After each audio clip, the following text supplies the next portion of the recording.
So dito nga po mga kalingap mga ka-EDC, Viancy lilipat na sa malamansyon nilang bahay. So yan po yung ating pag-uusapan po mamaya mga kalingap mga ka-EDC.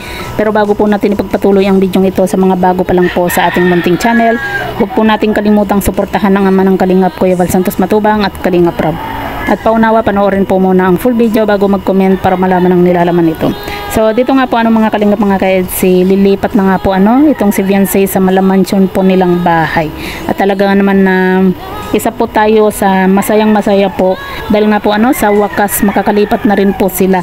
Hindi na po sila mangangamba tuwing may bagyo nga po At yun nga po mga kalingap mga ka-EDC, sa ilang buwan din natin na paghihintay sa wakas makakalipat na nga po itong sina Viancy sa malamansyon po nilang bahay. At yun nga po mga kalingap mga ka-EDC, nabanggit nga po ni Kalingap Rob na next week na po yung ribbon cutting nga po ng bahay po nila Viancy bago nga po sila pumunta ng Hong Kong.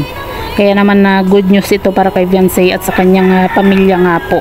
At syempre maging sa atin pong mga supporter at sponsor po ni Viancy, masayang masaya po tayo sa nabalitaan po natin na ito. Pero yun nga po mga kalingap mga ka-EDC, ipagpalagay na natin na next week na po ang paglipat nga po nila Viancy. Pero alam naman po natin na medyo gagahulin po sila sa oras.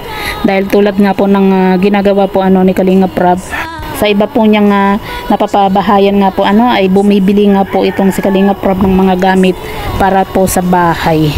Grabe po mga kalingap mga ka-EDC, napakaswerte po ni Viancy. Kasi si Viancy po yung unang-una po na napabahayan po ni Kalingap Rob na napakalaki at napakaganda nga po. Diba? Biruin nyo, milyon yung nagastos po sa bahay po nila Viancy.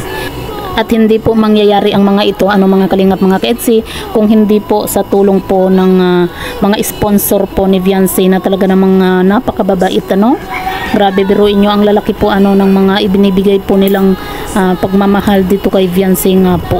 Kaya sana wag na wag po nga magbago po itong si Viancy. Kasi yan po yung isa po na nagustuhan po ng mga sponsor, yung ugali po ni Viancy, dahil nakikita po nila na hindi nga daw po nagbabago po itong si Viancy. Kaya naman ganito na lang po yung ibinibigay po nilang pagmamahal po kay Viancy nga po mga kalingap mga ka-EDC.